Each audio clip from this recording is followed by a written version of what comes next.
தினம்தோறும் விளக்கேற்ற நல்ல எண்ணெய் இதயம் நல்லெண்ணெய். அவிநாசியை போல் ஒரு புகழ்பெற்ற புனித ஸ்தலம்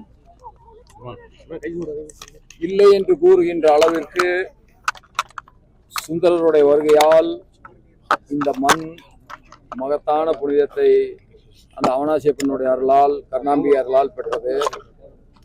இந்த குளத்தில் சுந்தரர் முதலைவாய் பிள்ளையாக அந்த அந்தன சிறுவனை மீட்டெடுத்தது காலத்தை கடந்து நிற்கின்ற ஒரு மகத்தான சரித்திரம். என்னுடைய வாழ்விலே கூட நான் இந்த குளத்தில்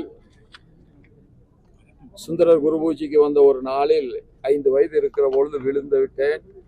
3 முறை நீச்சல் தெரியாதவர்கள் தண்ணீரிலே விழுந்து விட்டால் மேலே வருவார்கள் என்பது உண்மை. 3வது முறையாக மேலே வருகிற பொழுதுதான் ஒரு பெரியவர் என்னை காப்பாற்றினார். அத்தகைய சிறப்பு வாய்ந்த தெய்வீகம் நிறைந்த தெய்வ சக்தியுடைய தலம்தான் நம்முடைய அவிநாசி.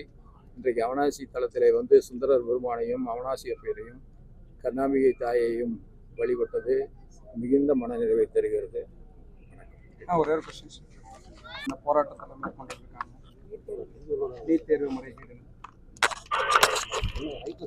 இத்தனை அரசியல் கட்சிகள் இருக்கிறார்கள். ஒரு NRI திடீரென்று அவருக்கு ஏதோ நாணவதயம் வந்ததை போல ஒன்றை சொல்கிறார். அவருக்கு பின்னாக எல்லா அரசியல் தலைவர்களும் ஓடுவது என்பது விந்தையாக இருக்கிறது.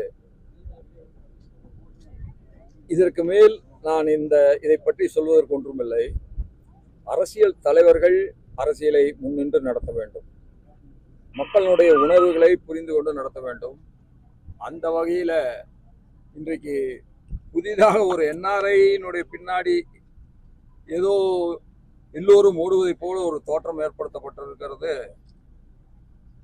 உண்மையிலேயே மன மகிழ்ச்சியை தருகின்ற நிகழ்வு அல்ல.